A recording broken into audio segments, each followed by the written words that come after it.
जय माँ गौरी प्रिय भक्तों, आप सभी का इस पावन और दिव्य कथा में हार्दिक स्वागत है।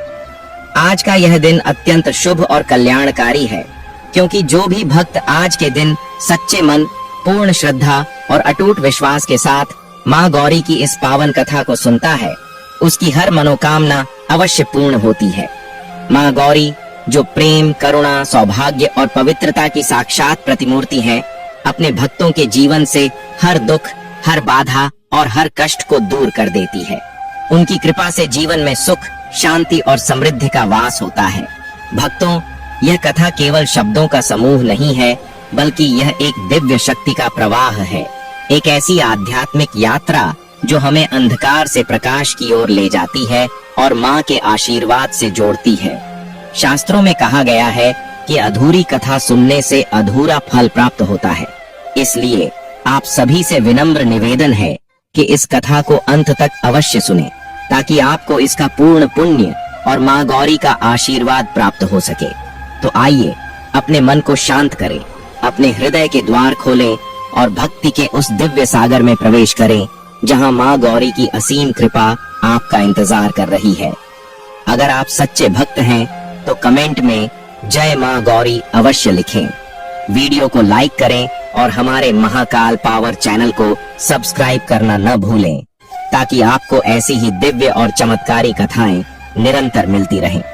अब चलिए भक्तों, पूरे श्रद्धा और विश्वास के साथ माँ गौरी की इस पावन कथा को सुनते हैं। अत्यंत प्राचीन समय में दिव्य गर्भ नगरी नाम का एक अत्यंत वैभवशाली और प्रभावशाली राज्य हुआ करता था। यह कोई साधारण राज्य नहीं था, बल्कि ऐसा प्रतीत होता था मानो देवलोक की अलौकिक छाया स्वयं पृथ्वी पर उतर आई हो। यहाँ की भूमि सोने जैसी उर्वर थी, जहाँ की नदियाँ अमृत के समान निर्मल और शीतल जल से प्रवाहित होती थीं, और जहाँ के विशाल पर्वत आकाश को स्पर्श करते हुए बादलों से संवाद करते नजर आते थे। इस राज्य की सीमाएं जहाँ तक फैली थीं, वहाँ केवल समृद्धि, वैभव और आनंद का ही वास था। इस अद्भुत साम्राज्य के अधिपति थे महाराज विक्रांत देव, जो अपने पराक्रम और तेजस्विता के लिए समस्त दिशाओं में प्रसिद्ध थे। उनका नाम सुनते ही शत्रुओं के मन भय से कांप उठते थे। उनका व्यक्तित्व इतना प्रभावशाली था कि जब वे अपने राज्य सिंहासन पर विराजमान होते थे, तो ऐसा लगता था मानो स्वयं सूर्य देव ने पृथ्वी पर अवतार ले लिया हो। उनकी भुजाओं में असंख्य हाथियों के समान बल था, और उनकी बुद्धि इतनी तीक्ष्ण थी कि उन्होंने अपने जीवन में कभी भी युद्ध में पराजय का मुख नहीं देखा था। उनके राज्य के प्रत्येक कोने में उनकी विजय गाथाएं गूंजती थीं। लेकिन कहा जाता है कि अत्यधिक शक्ति और निरंतर सफलता कभी-कभी मनुष्य के विवेक को धुंधला कर देती है, और यही धीरे धीरे महाराज विक्रांत देव के साथ भी होने लगा। अपनी असीम शक्ति और अजेय होने के गर्व ने उनके भीतर अहंकार का बीज बो दिया। उन्हें लगने लगा कि उनके राज्य में जो भी घटित हो रहा है, वह केवल उनके पराक्रम और उनकी तलवार का परिणाम है। वे यह भूलने लगे कि इस सृष्टि का संचालन किसी अदृश्य दिव्य शक्ति के अधीन भी होता है। उसी दिव्य गर्भ नगरी के राजमहल में एक ऐसी दिव्य ज्योति प्रज्वलित थी, जो उनके इस बढ़ते अहंकार के अंधकार को चुनौती दे रही थी। वे थी उनकी धर्मपत्नी महारानी करुणामयी देवी। जैसा उनका नाम था, वैसा ही उनका स्वरूप और स्वभाव भी था। वे केवल रूप में ही नहीं, बल्कि अपने हृदय की पवित्रता और ईश्वर के प्रति अटूट श्रद्धा में भी अनुपम थीं। महारानी करुणामयी देवी साक्षात करुणा और ममता की प्रतिमूर्ति थीं, जिनकी उपस्थिति ही पूरे राजमहल में शांति और दिव्यता का संचार करती थी। उनकी आंखों में दीन दुखियों के लिए करुणा का अथाह सागर हमेशा उमड़ता रहता था। जहां महाराज विक्रांत देव को अपनी शक्ति पर गर्व था, वहीं महारानी करुणामयी देवी का समर्पण पूर्णतः मां महागौरी के चरणों में था। उनका प्रत्येक दिन ब्रह्म मुहूर्त में मां महागौरी की उपासना से आरंभ होता था। वे घंटों तक मां के चरणों में बैठकर ध्यान में लीन रहती थीं। उनके लिए राजसी ऐश्वर्य और सुख सुविधाएं महत्वहीन थीं। उनकी असली संपत्ति तो केवल मां की भक्ति थी। राजमहल के एक शांत कोने में स्थित मां महागौरी का भव्य मंदिर ही रानी के लिए सच्ची शांति का केंद्र था। वहां निरंतर जलता हुआ अखंड दीप उनके अडिग विश्वास का प्रतीक था। रानी अक्सर महाराज को समझाने का प्रयास करती, महाराज, यह सत्ता, यह वैभव और यह पराक्रम सब उस आदिशक्ति की कृपा है, उनके बिना हम कुछ भी नहीं कर सकते। लेकिन महाराज विक्रांत देव इन बातों को सुनकर मुस्कुरा देते और कहते, महारानी, तुम कोमल स्वभाव की हो, इसलिए इन अदृश्य शक्तियों में विश्वास रखती हो। इस साम्राज्य की हर एक ईंट मेरे परिश्रम से खड़ी हुई है। मेरी सेना की गर्जना से पर्वत भी कांप उठते हैं। मुझे किसी देवता की आवश्यकता नहीं, मेरी भुजाएं ही मेरा भाग्य है। श्रोतागण, ये केवल शब्द नहीं थे, बल्कि मां महागौरी की दिव्य शक्ति को दी गई एक खुली चुनौती थी। उनका अहंकार अब उस सीमा तक पहुंच चुका था जहां से पतन निश्चित हो जाता है। यह सब देखकर महारानी करुणामयी देवी भीतर ही भीतर व्याकुल रहने लगी।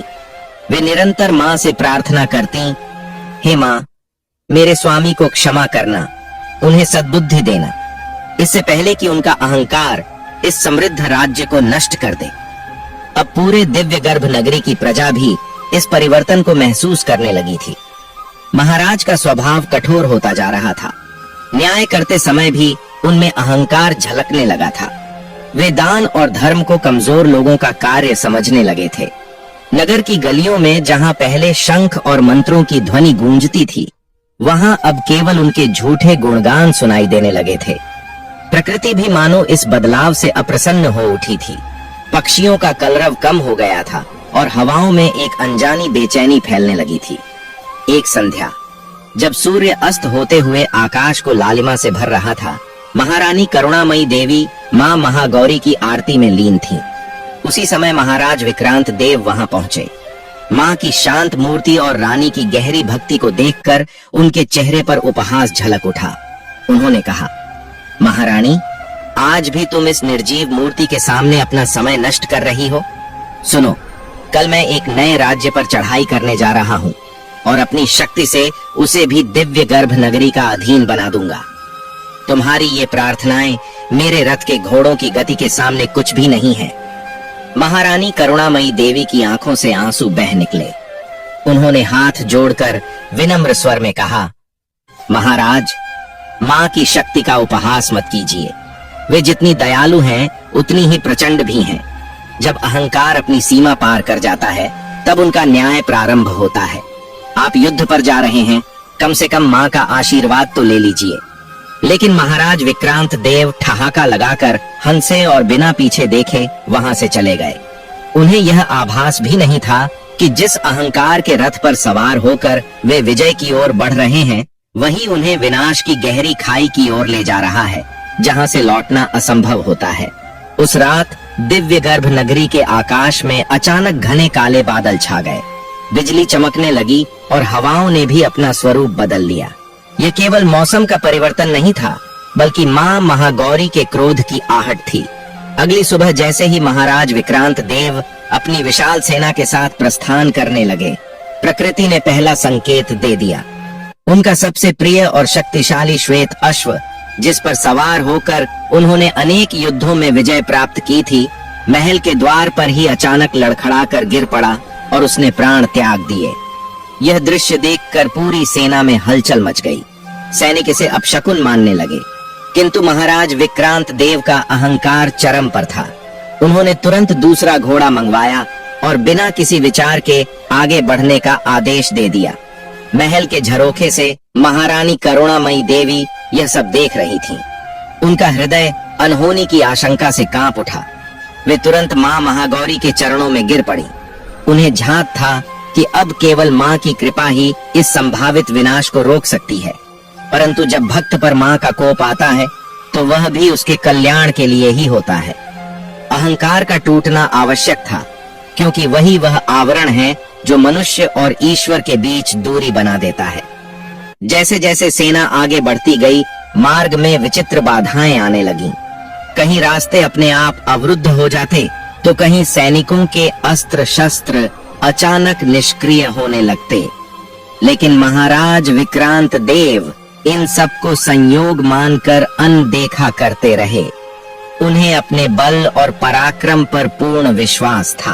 प्रिय श्रोतागण, जब दिव्य गर्भ नगरी की सीमाओं को पार कर वह विशाल सेना आगे बढ़ी तो सूर्य की किरणें उनके स्वर्ण जटित कवचों पर चमक रही थीं। हजारों हाथियों की गर्जना और घोड़ों की टापों से धरती कांप रही थी और उन सब के मध्य अपने रथ पर सवार अभिमान से भरे हुए आगे बढ़ रहे थे महाराज विक्रांत देव। महाराज विक्रांत देव के चेहरे पर एक कठोर मुस्कान फैली हुई थी। उनके मन में विजय के स्वर्णिम स्वप्न आकार ले रहे थे। उन्हें लग रहा था कि वे केवल एक राजा नहीं बल्कि स्वयं भाग्य के निर्माता हैं। लेकिन वे इस सत्य से अनजान थे कि जिस भाग्य पर उन्हें इतना अभिमान है वह भी मां महागौरी की एक झलक मात्र से परिवर्तित हो सकता है। जैसे ही उनकी सेना रक्त शिखा वन नामक एक प्राचीन और घने जंगल के समीप पहुंची, वातावरण में एक अजीब सा बोझिलपन फैल गया। यह वन अपनी रहस्यमयी नीरवता के लिए प्रसिद्ध था। यहाँ के वृक्ष इतने विशाल और सघन थे कि दिन के समय भी सूर्य की किरणें धरती तक नहीं पहुंच पाती थीं। जंगल में प्रवेश करते ही हवाएं थम गईं। चारों ओर ऐसी खामोशी छा गई जो भीतर तक कंपा देने वाली थी। तभी महाराज के सेनापति, जो एक अनुभवी और बुद्धिमान योद्धा थे, उन्होंने हाथ उठाकर सेना को रुकने का संकेत दिया। महाराज, उन्होंने धीमे स्वर में कहा, कुछ अनिष्ट प्रतीत हो रहा है। यह वन आज सामान्य नहीं लग रहा। पक्षियों की ध्वनि लुप्त है और वायु में भी एक विचित्र गंध व्याप्त है। उचित होगा कि हम कुछ समय यहीं ठहरकर परिस्थिति को समझें। यह सुनकर महाराज विक्रांत देव का चेहरा कठोर हो उठा। उन्होंने क्रोध में कहा, रुकना? विक्रांत देव कभी नहीं रुकता, चाहे सामने प्रकृति हो या काल। सेनापति, तुम भयभीत प्रतीत होते हो। क्या भूल गए कि हम दिव्य गर्भ नगरी की अजेय सेना हैं? आगे बढ़ो। जैसे ही उनके शब्द उस वन की निस्तब्धता को चीरते हुए गूंजे, अचानक आकाश में भयंकर गर्जना हुई। कुछ ही क्षणों में साफ आकाश घने काले बादलों से ढक गया। बिजली इस प्रकार चमकी मानो आकाश फट गया हो और फिर प्रारंभ हुई मूसलाधार वर्षा। लेकिन यह साधारण वर्षा नहीं थी। गिरने वाली बूंदें पारदर्शी नहीं बल्कि गहरे रक्त के समान लाल थीं। सेना में भय और अराजकता फैल गई। सैनिक चिल्लाने लगे, यह रक्त वर्षा है, यह देवी का प्रकोप है। उनका साहस डगमगाने लगा। उनके वस्त्र रक्त रंग में भीग गए थे। महाराज विक्रांत देव का रथ कीचड़ में धंस गया। उनके वीर योद्धा, जो मृत्यु से भी नहीं घबराते थे, अब प्रकृति के इस भयावह रूप को देखकर कांप रहे थे। किंतु फिर भी उन्होंने अपनी तलवार निकाल ली और गर्जना करते हुए बोले, यह केवल प्रकृति का खेल है। कोई भी सैनिक पीछे नहीं हटेगा। जो पीछे मुड़ा वह मेरी तलवार से नहीं बचेगा। देखिए, अहंकार की चरम सीमा। राजा अपनी सेना के भय और पीड़ा को अनदेखा कर अपनी जिद पर अड़े थे। उधर दिव्य गर्भ नगरी के राजमहल में महारानी करुणामयी देवी माँ महागौरी के मंदिर में दंडवत लेटी हुई थीं। उनकी आंखों से निरंतर अश्रुधारा बह रही थी। मंदिर में जल रही अखंड ज्योति भी असामान्य रूप से कांपने लगी थी। रानी का हृदय भय से व्याकुल हो उठा। कांपते हुए स्वर में उन्होंने प्रार्थना की, हे माँ, हे करुणामयी महागौरी, मेरे स्वामी के अपराधों को क्षमा कर दीजिए। वे अज्ञानवश ऐसा कर रहे हैं, नहीं जानते कि वे किस शक्ति से टकरा रहे हैं। हे माँ, उन निर्दोष सैनिकों की रक्षा करो जिनका कोई अपराध नहीं है। अपने क्रोध को शांत करो माँ, अपने इस अज्ञानी बालक पर दया करो। महारानी करुणामयी देवी का यह करुण विलाप इतना हृदय विदारक था कि मंदिर में उपस्थित दासियां भी अश्रुओं में डूब गईं। रानी ने उसी क्षण कठोर संकल्प लिया, जब तक महाराज विक्रांत देव सकुशल वापस नहीं लौटते या उन्हें अपनी भूल का बोध नहीं हो जाता, तब तक वे अन्न और जल का त्याग करेंगी। एक कोमल हृदय वाली रानी का यह दृढ़ निश्चय किसी महान तपस्या से कम नहीं था। उधर रक्त शिखा वन में हालात और भी विकराल हो चुके थे। लाल वर्षा के बीच अचानक एक विचित्र ध्वनि गूंज उठी।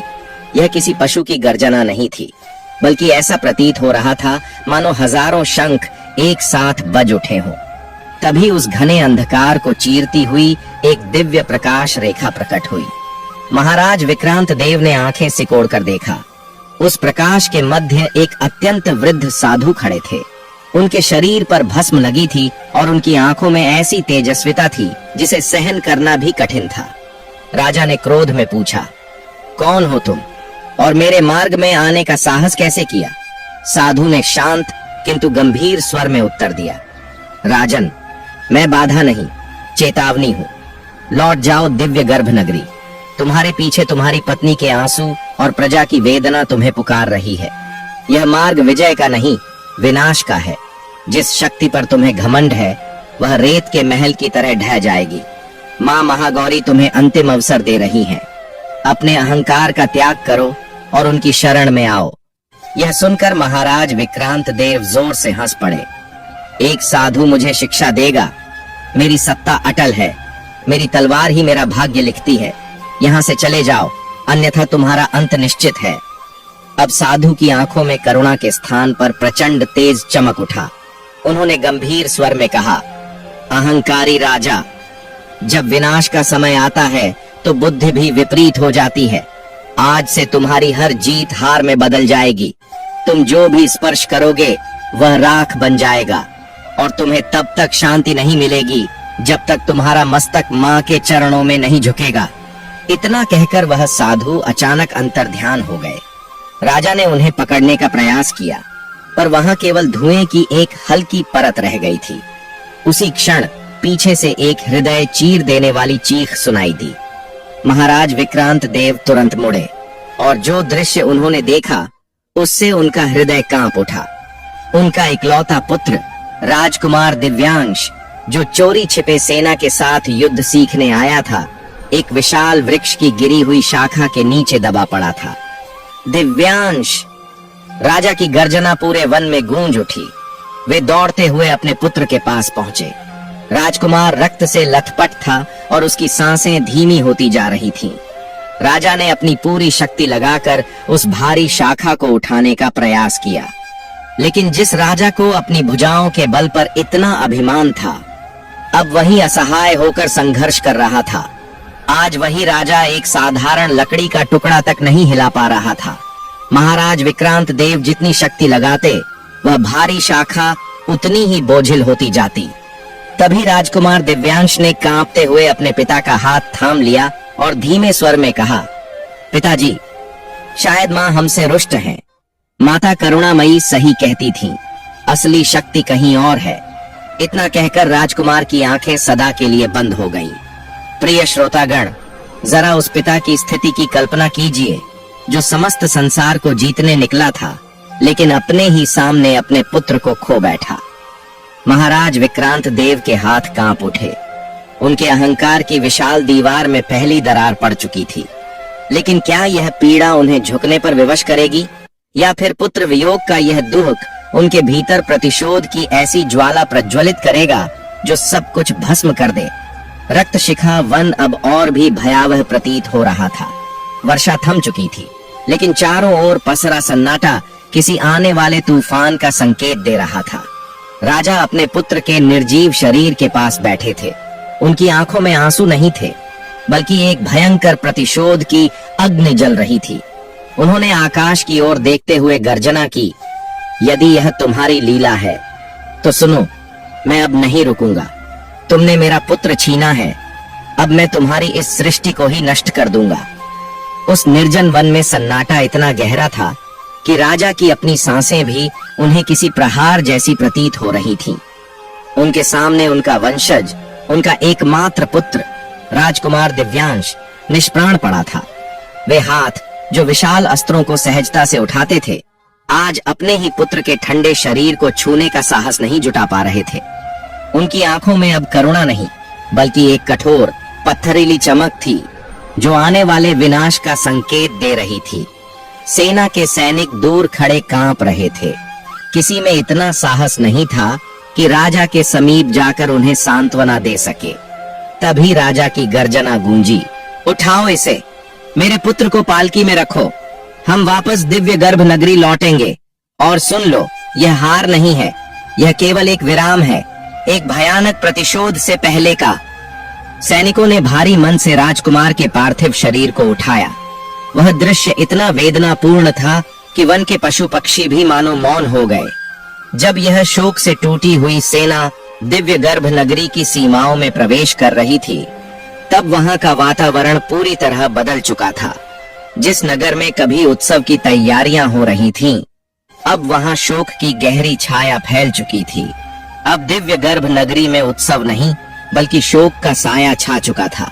जैसे ही नगरवासियों ने अपने वीर राजकुमार दिव्यांश के निष्प्राण शरीर को देखा, हर ओर विलाप की आवाजें गूंज उठीं, गलियां आंसुओं से भीग गईं।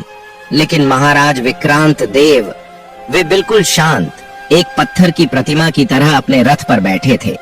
उनकी नजरें सीधी थीं, मानो वे किसी अदृश्य शक्ति को ललकार रहे हों। राजमहल के मुख्य द्वार पर महारानी करुणामयी देवी खड़ी थीं। उनके हाथों में आरती का थाल था, जिसे उन्होंने अपने पति और पुत्र की विजय के लिए सजाया था। जैसे ही उनकी दृष्टि उस पालकी पर पड़ी जो सफेद वस्त्र से ढकी हुई थी, उनके हाथ से थाल छूटकर गिर पड़ा।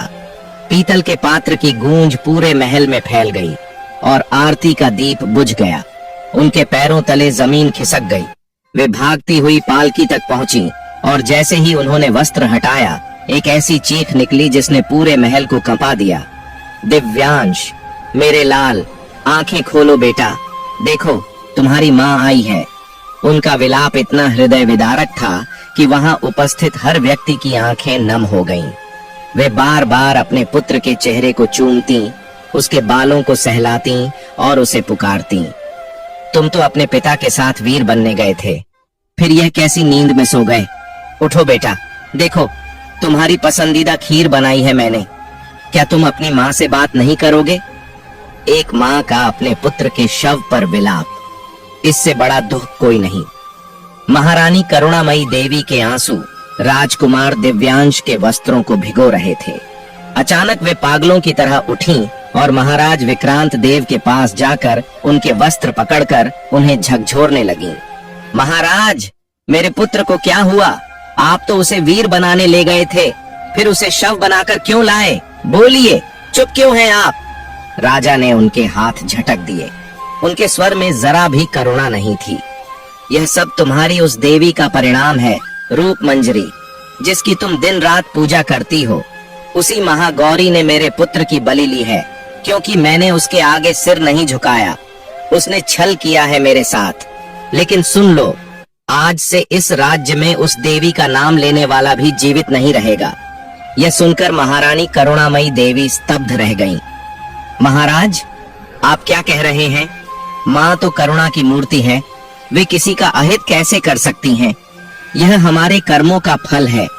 कृपया माँ को दोष मत दीजिए। आप अभी भी अहंकार में डूबे हैं। उनके चरणों में झुक जाइए, शायद वे अब भी दया कर दें। दया? महाराज विक्रांत देव जोर से हंसे। जो एक माँ की गोद उजाड़ दे, वह कैसी दया? सुनो दिव्य गर्भ नगरी के वासियों, आज से इस राज्य में माँ महागौरी का कोई मंदिर नहीं रहेगा। न कोई पूजा होगी, न कोई मंत्रोच्चार। जो भी उस मूर्ति की आराधना करेगा, उसे मृत्यु दंड दिया जाएगा। पूरा नगर सन्नाटे में डूब गया। महारानी करुणामयी देवी के हृदय पर मानो वज्रपात हुआ। उन्होंने कांपते स्वर में कहा, महाराज, यह अनर्थ मत कीजिए। माँ के कोप से यह समृद्ध राज्य श्मशान बन जाएगा। अपने पुत्र के शोक में इतने अंधे मत बनिए कि पूरे राज्य का विनाश कर दें। लेकिन राजा मानो क्रोध के वशीभूत हो चुके थे। उन्होंने सैनिकों को आदेश दिया, महल के भीतर स्थित माँ महागौरी के उस मंदिर को तुरंत ध्वस्त कर दो, जहाँ वर्षों से पूजा होती आ रही है। सैनिक हिचकिचा उठे। उनकी आत्मा उन्हें रोक रही थी, लेकिन राजा के आदेश के आगे वे असहाय खड़े थे। लेकिन राजा की नग्न तलवार सैनिकों के सिर पर मंडरा रही थी। भयभीत होकर वे भारी मन से मंदिर की ओर बढ़े। जैसे ही पहला प्रहार मंदिर की सीढ़ियों पर पड़ा, आकाश में भीषण गर्जना हुई और बिजली कड़क उठी। पूरा महल कांप गया। किंतु महाराज विक्रांत देव स्वयं आगे बढ़े। उन्होंने हथौड़ा उठाया और माँ की उस शांत दिव्य प्रतिमा पर प्रहार करने को उद्यत हुए। महारानी करुणामयी देवी उनके चरणों में गिर पड़ी। नहीं महाराज, मुझे मार दीजिए, पर माँ की प्रतिमा को मत छूइए। मैं आपके चरण पकड़ती हूँ, यह पाप मत कीजिए। लेकिन राजा ने उन्हें निर्दयता से ठोकर मारकर अलग कर दिया और पूरी शक्ति से प्रहार कर दिया। जैसे ही हथौड़ा प्रतिमा से टकराया, प्रतिमा खंडित नहीं हुई, बल्कि उसमें से एक तेजस्वी प्रकाश प्रकट हुआ जिसने राजा को कई कदम पीछे फेंक दिया। क्षण भर के लिए उनकी आंखें चकाचौंध हो गईं, परंतु उनका अहंकार अब विक्षिप्तता में बदल चुका था। उन्होंने प्रतिमा को मंदिर से बाहर फेंकवा दिया और द्वार पर ताला लगवा दिया। प्रिय श्रोतागण, उस रात दिव्य गर्भ नगरी ने जो देखा वह किसी प्रलय से कम नहीं था। राजकुमार दिव्यांश का अंतिम संस्कार बिना किसी विधि विधान के किया गया, क्योंकि राजा ने हर धार्मिक कर्म पर प्रतिबंध लगा दिया था। उधर महारानी करुणामयी देवी अपने कक्ष में नहीं बल्कि मंदिर की सूनी सीढ़ियों पर बैठी रहीं, जहां कभी मां की प्रतिमा विराजमान थी। उनके बाल बिखरे थे, आंसू सूख चुके थे और उनकी आंखें शून्य में स्थिर थीं। अगली सुबह जब सूर्य उदित हुआ तो उसकी किरणों में भी जीवन नहीं था। नगर के बगीचों के पुष्प एक ही रात में मुरझा गए। नदियों का जल काला और कड़वा हो गया। पशुओं ने आहार त्याग दिया और प्रजा के हृदय में भय का साया गहराने लगा।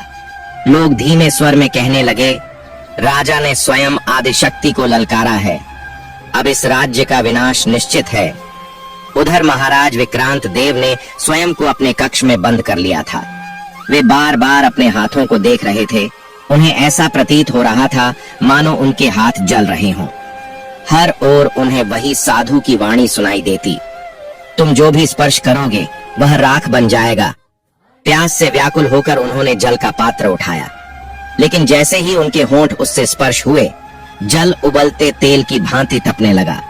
वे चीखते हुए पीछे हटे और पात्र दूर फेंक दिया। उधर महारानी करुणामयी देवी ने एक और कठोर संकल्प लिया। उन्होंने राजसी वस्त्र त्याग कर साधारण श्वेत वस्त्र धारण कर लिए। उन्होंने प्रण किया कि जब तक मां महागौरी की प्रतिमा पुनः अपने स्थान पर प्रतिष्ठित नहीं होगी, वे अन्न ग्रहण नहीं करेंगी। उनकी दशा अत्यंत दयनीय थी, पर उनके मुख पर अद्भुत तेज था। उन्हें विश्वास था कि यह सब एक परीक्षा है, केवल राजा की नहीं बल्कि उनके अटूट विश्वास की भी। तभी राज दरबार में एक दूत हाँफता हुआ पहुंचा। महाराज, अनर्थ हो गया। जिन पड़ोसी राज्यों को आपने पहले पराजित किया था, वे सब मिलकर हमारी सीमाओं पर आक्रमण कर चुके हैं, और सबसे बड़ी विपत्ति, हमारी सेना के शस्त्र अपने आप गलने लगे हैं।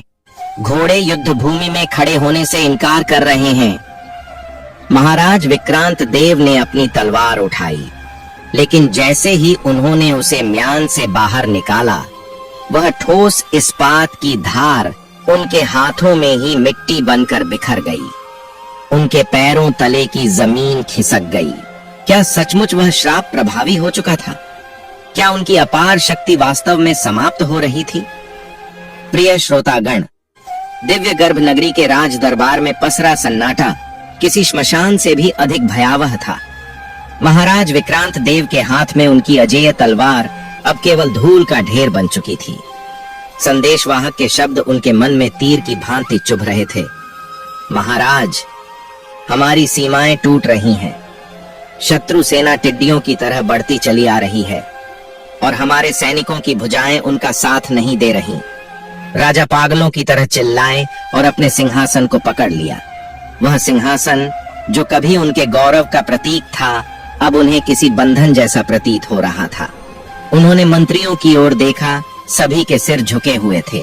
उनकी गर्जना गूंजी, कहां गया मेरा बल? कहां गई मेरी सेना?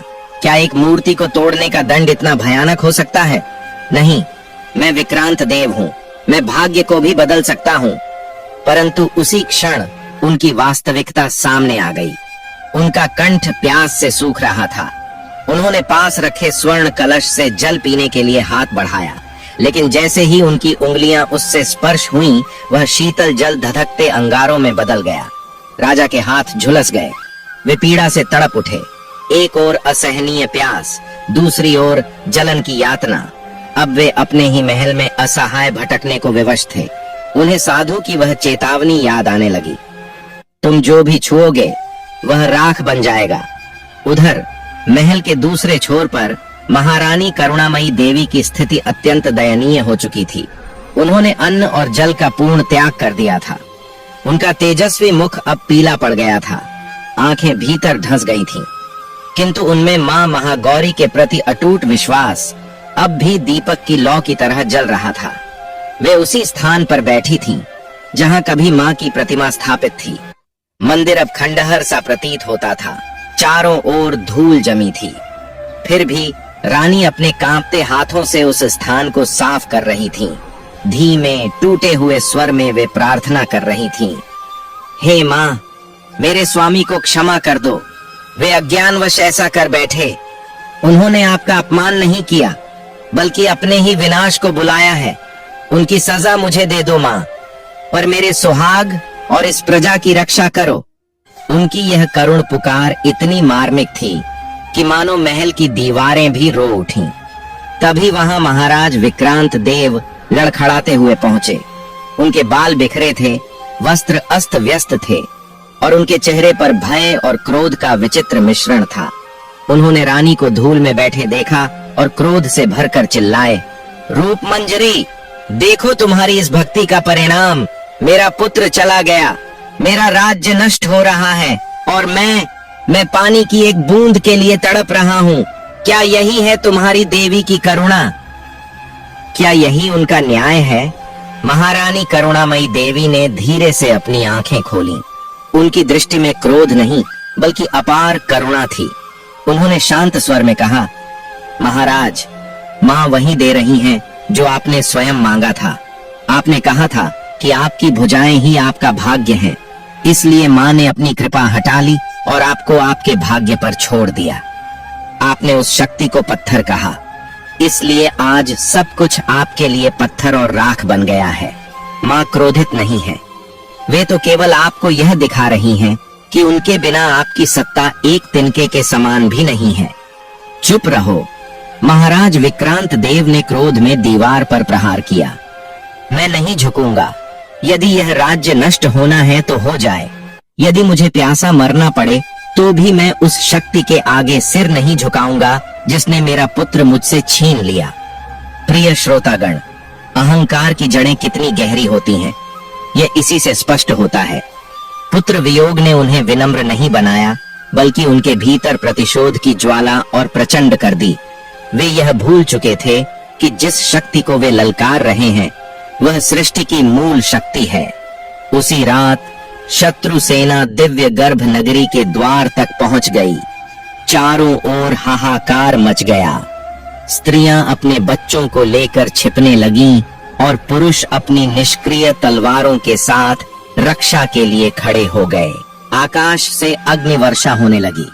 वह नगर जो कभी वैभव का प्रतीक था, अब अग्नि की लपटों में घिर चुका था। महाराज विक्रांत देव महल की छत पर खड़े यह सब देख रहे थे। उनका गौरव, उनका अभिमान, सब उनकी आंखों के सामने राख बन रहा था। तभी उन्हें एक दिव्य गंभीर स्वर सुनाई दिया। यह स्वर बाहर से नहीं, उनके भीतर से गूंज रहा था। विक्रांत देव, अभी भी समय है। अपने भ्रम का पर्दा हटा। तेरा विनाश तेरी शक्ति ने नहीं, तेरे अहंकार ने लिखा है। जिस पुत्र के लिए तू विलाप कर रहा है, क्या तूने कभी समझा कि वह भी उसी दिव्य शक्ति का अंश था? राजा कांप उठे। उन्हें लगा जैसे समय ठहर गया हो। अचानक उन्हें अपने पीछे आहट सुनाई दी। वे मुड़े और उनके सामने राजकुमार दिव्यांश खड़ा था, लेकिन वह देहधारी नहीं था।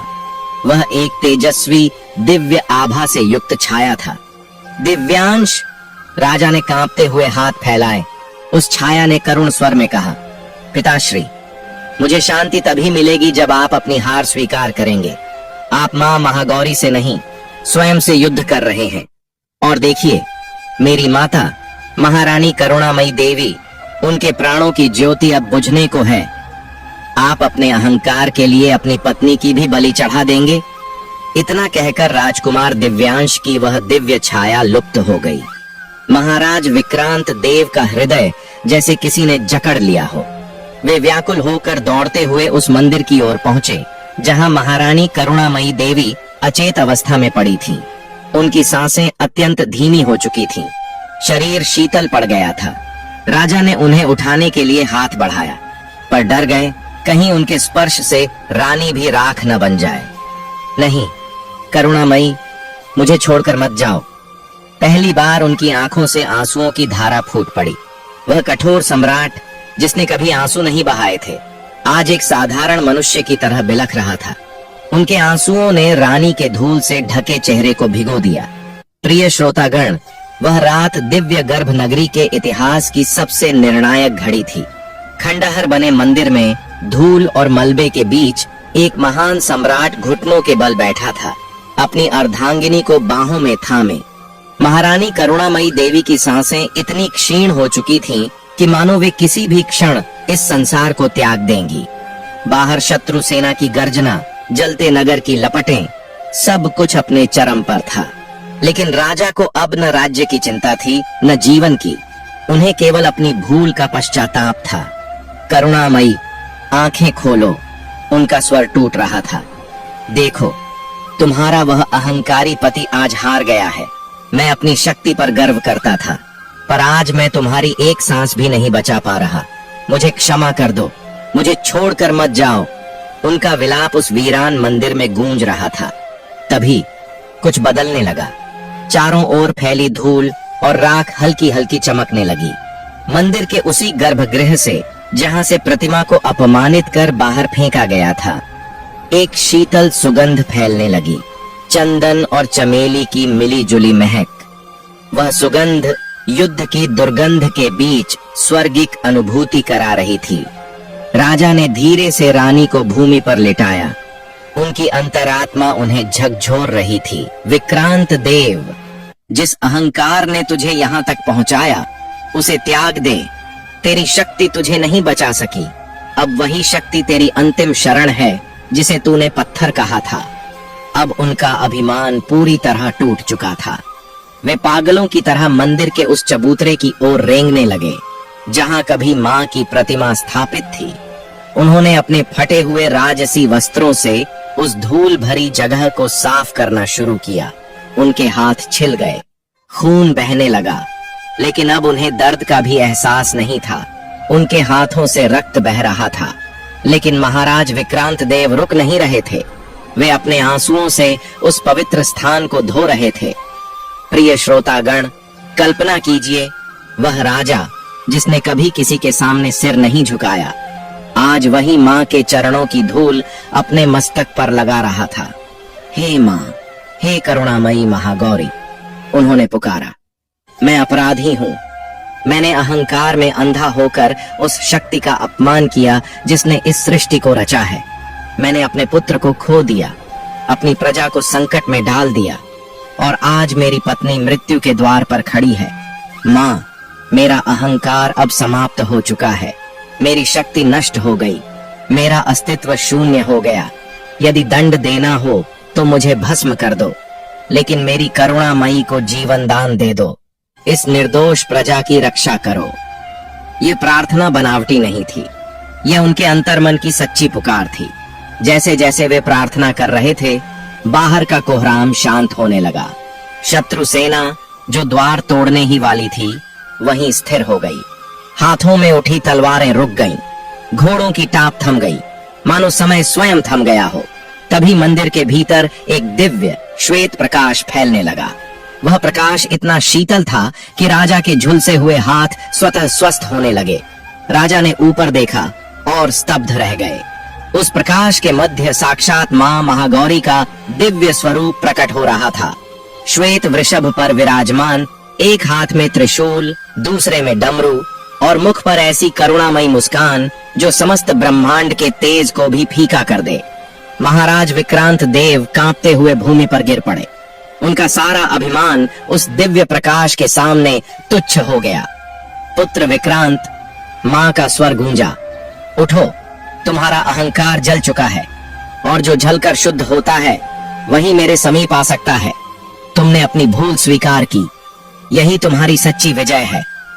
राजा सिसकते हुए बोले, मां, मैं आपके दर्शन के योग्य नहीं हूं। मैंने आपकी प्रतिमा का अपमान किया, आपकी भक्त को कष्ट दिया। मुझे दंड दीजिए, पर मेरी पत्नी को जीवन दान दे दीजिए। मां ने अपनी करुणामयी दृष्टि महारानी करुणामयी देवी पर डाली।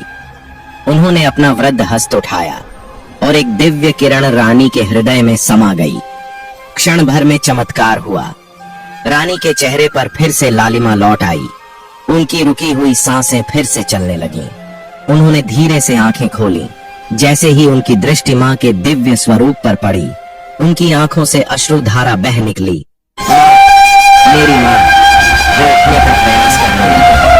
महाराज विक्रांत देव तुरंत उनके पास पहुंचे और उन्हें सहारा दिया। आज उनकी आंखों में जो सम्मान था, वह किसी भी राज्य या वैभव से कहीं अधिक महान था। दोनों ने मिलकर मां के चरणों में दंडवत प्रणाम किया। उस क्षण पति पत्नी का भेद समाप्त हो चुका था। अब वे केवल मां के भक्त थे। लेकिन प्रिय श्रोतागण, कथा अभी समाप्त नहीं हुई थी। महाराज विक्रांत देव को उनकी पत्नी तो मिल गई थी, लेकिन दिव्य गर्भ नगरी अपनी शक्तियों से भरी हुई थी और उनका पुत्र राजकुमार दिव्यांश अब भी निर्जीव अवस्था में पड़ा था। राजा ने हाथ जोड़कर विनती की, आपने मुझ पर असीम कृपा की, पर मेरा पुत्र अहंकार की भीड़ चढ़ गया। क्या उसे भी आपकी ममता का आशीर्वाद मिल सकता है? महारानी नंद मुस्कुराई। विक्रांत, इस संसार में जो जन्म लेता है उसे एक दिन जाना ही होता है, लेकिन जब भक्ति अपने चरण पर पहुंच जाती है तो काल भी पीछे हट जाता है। तुम्हारे पुत्र के प्राण पूरी तरह समाप्त नहीं हुए, बल्कि केवल विश्राम में थे ताकि तुम सत्य को समझ सको। इतना कहकर मां ने अपने त्रिशूल से ध्यान कर प्रहार किया। अचानक वहां से एक शीतल निर्मल जलधारा फूटी। मां बोली, इस जल को लेकर अपने पुत्र पर छिड़क दो और पुनः जाग उठेगा। और जहां तक तुम्हारे शत्रुओं का प्रश्न है, वे अब शत्रु नहीं है। तुम उनका मंदिर फिर शांत हो गया, पर अब वहां अंधकार नहीं, उजाला था। महाराज विक्रांत देव और महारानी करुणामयी देवी उस दिव्य जल को लेकर तुरंत उस स्थान पर पहुंचे जहां राजकुमार दिव्यांश का शरीर था। राजा ने कांपते हाथों से जल उसके चेहरे पर छिड़का। तभी राजकुमार ने धीरे से हाथ ली और ऐसे उठ बैठे मानो गहरी नींद से जागा। ये सुनते ही महाराज विक्रांत देव ने अपने पुत्र को गले से लगा लिया और फूट फूट कर रो पड़े। ये केवल एक पिता की जीत नहीं थी, ये एक सच्चे भक्त की विजय थी। उधर दिव्य गर्भ नगरी की सीमाओं पर खड़ी शत्रु सेना का हृदय परिवर्तन हो चुका था। उन्हें स्वयं समझ नहीं आ रहा था कि वे युद्ध करने क्यों आए थे। उन्होंने अपने अस्त्र शस्त्र त्याग किए और सैन्य का प्रस्ताव लेकर राजमहल की ओर बढ़ चले। प्रिय श्रोतागण, उस दिव्य रात्रि के बाद जब दिव्य गर्भ नगरी की भूमि ने स्वयं मां महागौरी के चरणों का स्पर्श पाया तो पूरा वातावरण परिवर्तित हो। जो नगर कुछ समय पहले तक अग्नि में जल रहा था, अब स्वर्ग के समान प्रकाशमान हो गया। जैसे ही सूर्य की पहली किरण उस भूमि पर पड़ी, प्रकृति ने मानो सारा रूप मिला। जो नदियां भरकर काली और कड़वी हो गई थी, स्वच्छ और मधुर जल से बहने लगी। अचानक वह जल गंगा के समान शीतल और मधुर हो गया। मुरझाए हुए वृक्षों पर रातों रात नई कलियां खिल उठी और हवाओं में ऐसी सुगंध फैल गई मानो स्वयं देवी का आंचल पूरे दिव्य गर्भ नगरी पर लहरा रहा है। महाराज विक्रांत देव, जो कभी अपने अहंकार में डूबे रहते थे, अब महलों के ऊंचे आसनों से बल्कि साधारण प्रजा के बीच खड़े दिखाई देते हैं। उनके हाथों में अब न स्वयं था, अब उनके हाथों में था केवल मां की सेवा का संकल्प। राजकुमार दिव्यांश, जो मृत्यु के द्वार से लौटे थे, अब पहले जैसे नहीं रहे। उनकी आंखों में मानो उन्होंने उस सत्य को देख लिया है जिसे साधारण मनुष्य समझ नहीं सकता। प्रिय श्रोतागण, यह वो क्षण था जहाँ एक सम्राट, एक सेवक बना। महाराज विक्रांत देव ने घोषणा की, जिस मंदिर को मैंने अपने हाथों से तोड़ा, अब वही इस संसार का सबसे भव्य और दिव्य धाम बनेगा। लेकिन यह निर्माण राजकोष से नहीं होगा, यह मेरे श्रम और प्रजा के प्रेम से बनेगा और इसकी पहली ईंट मैं स्वयं रखूंगा। महल के आंगन में एक अद्भुत दृश्य था। राजा ने अपने राजसी वस्त्र उतार दिए, अपना स्वर्ण मुकुट कंधे पर चढ़ा,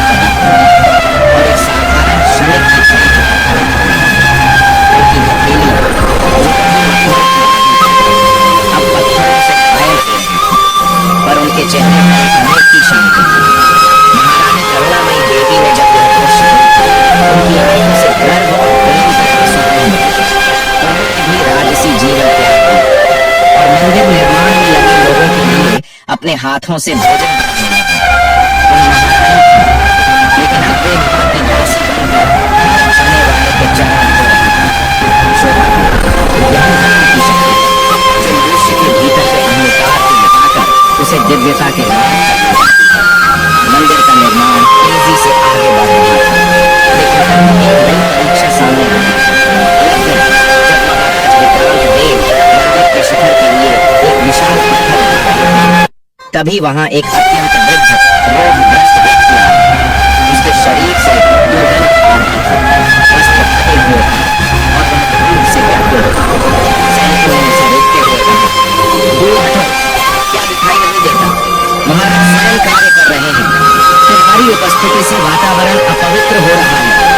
लेकिन उसी क्षण महाराज विक्रांत देव ने पत्थर नीचे रख दिया और दौड़कर उस वृद्ध के पास पहुंचे। उन्होंने अपने हाथों से उसके घाव साफ किए, उसे भोजन कराया और उसके मैले बैलों को अपने आंसुओं से धोया। वृद्ध ने कांपते स्वर में पूछा, राजन, तुम एक महान सम्राट होकर मुझ जैसे तुच्छ व्यक्ति की सेवा क्यों कर रहे हो? क्या तुम्हें मुझसे घृणा नहीं होती? महाराज विक्रांत देव के स्वर की गंभीरता ने वहां उपस्थित हर हृदय को स्पर्श किया। अब मुझे किसी से घृणा नहीं होती। मां महागौरी ने मेरी दृष्टि से वह पर्दा हटा दिया जो मुझे ऊंच नीच का भेद दिखाता है। अब हर पीड़ित में मुझे मां का ही स्वरूप दिखाई देता है। मैंने जीवन भर केवल लेना सीखा था, अब मां ने मुझे देना सिखाया है। मेरा यह शरीर और यह सत्ता केवल सेवा के लिए है। जैसे ही उन्होंने यह कहा, वह वृद्ध अचानक एक दिव्य प्रकाश में परिवर्तित होकर अंतर्ध्यान हो गए। यह मां की परीक्षा थी, यह देखने के लिए कि राजा का परिवर्तन होने से हुआ है यह सच्ची घटना से। पूरा नगर जय मां महागौरी के जयकारों से गूंज उठा। कुछ समय बाद मंदिर का निर्माण पूर्ण हुआ। श्वेत संगमरमर से बना वह मंदिर ऐसा प्रतीत होता था मानो स्वयं कैलाश पृथ्वी पर अवतरित हो गया है। लेकिन जब प्राण प्रतिष्ठा का समय आया, एक नई समस्या खड़ी हो गई। मां की वह मूल प्रतिमा जिसे राजा ने अपमानित कर बना दिया था, कहीं नहीं मिल रही थी। महाराज विक्रांत देव और महारानी करुणामयी देवी ने पूरे दिव्य गर्भभूमि को छाना, नदियों में खोजा, शंकरों की गुफाओं में ढूंढा, लेकिन प्रतिमा जैसे विलीन हो चुकी थी। राजा का हृदय फिर से व्याकुल हो उठा। क्या मां ने मुझे क्षमा नहीं किया? क्या वे इस मंदिर में निवास नहीं करेंगे? वे पूर्ण व्यथित हो उठे। तभी महारानी करुणामयी देवी ने उन्हें संभालते हुए कहा, स्वामी, धैर्य रखिए, मां कहीं बाहर है, उनके भीतर है। यदि हमारी भक्ति सच्ची होगी तो वे पत्थर में ही प्रकट हो जाएंगे। इस रात राजा ने गर्भगृह की भूमि पर लेटकर कठोर तपस्या आरंभ की। उन्होंने संकल्प लिया, यदि सूर्योदय तक मां प्रकट नहीं हुई तो वे अपने प्राण त्याग देंगे। पूरी रात वे मां का नाम जपते रहे, आंसुओं से भीगे हुए। मां, एक बार लौट आओ, अपने इस बालक को अनाथ मत छोड़ो। आधी रात बीत चुकी थी। अचानक मंदिर में एक शीतल हवा चली। राजा ने देखा, कोई कोमल स्पर्श उनके सिर को सहारा। उन्होंने आंखें खोली और देखा, जहाँ कुछ क्षण पहले शून्य था, वहाँ मां की वही दिव्य प्रतिमा पुनः स्थापित हो चुकी थी।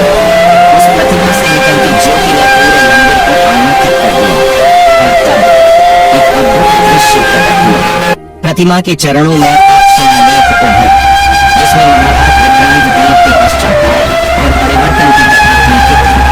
राजा ने देखा, मां की आंखों से करुणा के आंसू बह रहे थे। यह देखकर उनका हृदय भाव विभोर हो उठा। इधर जो क्षत्रिय राजा संघ के लिए आए थे, उन्होंने भी यह चमत्कार देखा और अपनी तलवार त्याग कर मां के चरणों में गिर पड़े। अब दिव्य गर्भनगरी केवल एक राज्य रह गया और भक्ति और समरसता का केंद्र बन गया, जहाँ किसी भी प्रकार का भेदभाव शेष नहीं था।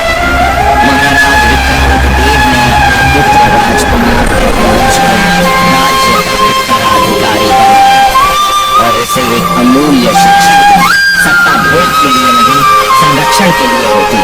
जिस दिन तुम्हारे भीतर अहंकार जागेगा, उसी दिन सब कुछ नष्ट हो जाएगा, समय बीत जाएगा। लेकिन अब राज्य का वैभव और करुणा से फैल रहा था। राजा अब केवल शासक नहीं रहे, वे अपनी प्रजा के लिए पिता समान बन गए। उनके हाथों में अब शक्ति का गर्व नहीं बल्कि सेवा का संकल्प था। महारानी करुणामयी देवी की भक्ति ने पूरे राज्य को एक सूत्र में बांध दिया था, जहां हर व्यक्ति दूसरे के दुख को अपना मानता था। दोनों ने अपने जीवन के अनेक वर्ष मां की सेवा में बिताए और राजकुमार दिव्यांश एक न्यायप्रिय और तेजस्वी शासक बनकर उभरे। एक दिन शरद पूर्णिमा की चांदनी में जब पूरा दिव्य गर्भ नगरी चांदी की आभा में नहाया हुआ था, महाराज विक्रांत देव और महारानी करुणामयी देवी मंदिर की सीढ़ियों पर बैठे थे। उनके बाल अब श्वेत हो चुके थे, जीवन संध्या की ओर बढ़ चुका था, लेकिन उनके चेहरे पर जो शांति थी वह किसी भी वैभव से कहीं अधिक उज्जवल थी। उनके चेहरों की झुर्रियां जीवन के अनुभवों की कहानी कह रही थीं, लेकिन उनकी आंखों की चमक आज भी वैसी ही थी, मानो वे अब भी उस दिव्य प्रकाश को देख रहे हों जो वर्षों पहले खंडहर बने मंदिर में प्रकट हुआ था। महाराज विक्रांत देव ने कोमल स्वर में कहा, करुणामयी, जब मैं पीछे मुड़कर देखता हूँ तो अपने उस अहंकार पर हंसी आती है। मैं स्वयं को इस धरती का स्वामी समझता था, लेकिन सत्य तो यह है कि मैं माँ के चरणों की धूल के समान भी नहीं था। यदि उस दिन माँ ने मेरा अभिमान न तोड़ा होता तो मैं कभी इस शांति को अनुभव नहीं कर पाता। महारानी करुणामयी देवी ने मधुर मुस्कान के साथ कहा, स्वामी, माँ की ममता अनोखी होती है। वे अपने पुत्र को भटकते नहीं देख सकती। जब वह गलत मार्ग पर जाता है तो उसे कष्ट देकर सही राह दिखाती है। आपका अहंकार टूटना ही आपके नए जीवन का आरंभ था। देखिए, आज हमारा दिव्य गर्भ नगरी साक्षात कैलाश के समान हो गया है। प्रिय श्रोतागण, यह केवल संवाद नहीं था, यह आत्मा और सत्य का मिलन था।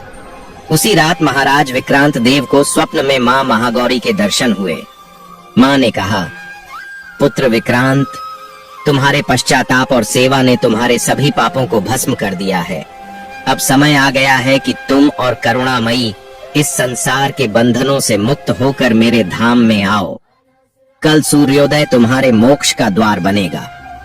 प्रातः होते ही राजा ने राजकुमार दिव्यांश को बुलाया। वह दृश्य इतना भावुक था कि हर उपस्थित व्यक्ति की आंखें नम हो गईं। राजा ने कहा, पुत्र, याद रखना, सत्ता भोग के लिए नहीं बल्कि उत्तरदायित्व के लिए होती है।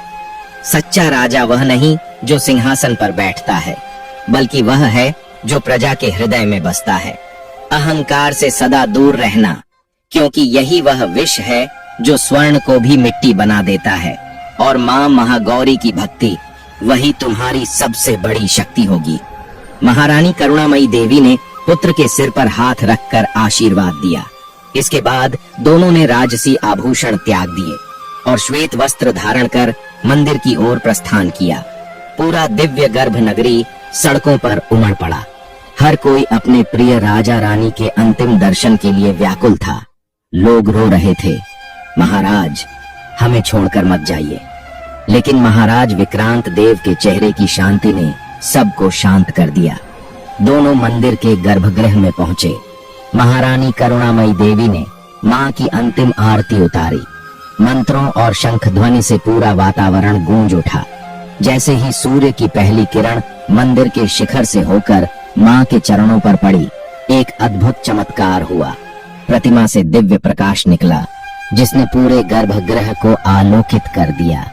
महाराज विक्रांत देव और महारानी करुणामयी देवी ने एक दूसरे का हाथ थामा और मां के चरणों में शीश झुका दिया, और देखते ही देखते उनके शरीर उस दिव्य प्रकाश में विलीन होने लगे। सभी ने देखा, दो उज्जवल ज्योतियां उठीं और मां की प्रतिमा के हृदय में समा गईं। प्रिय श्रोतागण, उनका अंत नहीं हुआ था, वे अमर हो गए थे। मां महागौरी ने अपने उन सच्चे भक्तों को अपने भीतर स्थान दिया, जिन्होंने अहंकार को त्याग कर पूर्ण समर्पण का मार्ग अपनाया। मंदिर में अब केवल उनके वस्त्र शेष रह गए थे और उस स्थान से चंदन की अद्भुत सुगंध फैलने लगी। आकाश से पुष्पों की वर्षा होने लगी और देवताओं ने दुंदुभे बजाकर उस क्षण को पावन बना दिया। दिव्य गर्भ नगरी के इतिहास में यह घटना स्वर्ण अक्षरों में अंकित हो गई। राजकुमार दिव्यांश ने मां के चरणों में प्रण लिया कि वे अपने माता पिता के मार्ग पर ही चलेंगे। समय बीतता गया, साम्राज्य उठे और विलीन हो गए, लेकिन दिव्य गर्भ नगरी की यह कथा अमर हो गई। आज भी जो श्रद्धा और विश्वास के साथ मां महागौरी की इस पावन कथा को सुनता है, उसके जीवन से दुख, अभाव और अहंकार धीरे धीरे समाप्त होने लगते हैं। यह कथा हमें सिखाती है, चाहे हम कितने भी शक्तिशाली क्यों न हो, अंततः हम उसी आदिशक्ति का अंश हैं। अहंकार हमारी सबसे बड़ी कमजोरी है और माँ की भक्ति हमारा सबसे बड़ा सहारा। जब जीवन में अंधकार छा जाए, जब हर मार्ग बंद होता प्रतीत हो, तो एक बार सच्चे मन से माँ को पुकार कर देखिए, वे अवश्य आपकी रक्षा करेंगी। प्रिय श्रोतागण, मुझे विश्वास है कि महाराज विक्रांत देव और महारानी करुणामयी देवी की यह भावपूर्ण कथा आपके हृदय तक पहुंची होगी। इसे केवल एक कहानी न समझें, बल्कि अपने जीवन में उतारने का प्रयास करें। अपनी शक्ति पर नहीं, बल्कि उस परम शक्ति के स्रोत पर विश्वास रखें। यदि आपको यह कथा प्रेरणादायक लगी हो, तो इसे आगे अवश्य साझा करें और अपने जीवन में भक्ति, विनम्रता और करुणा को स्थान दें।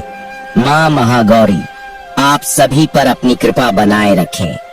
आपके जीवन में सुख, शांति और समृद्धि का वास हो और आपकी हर शुभ कामना पूर्ण हो।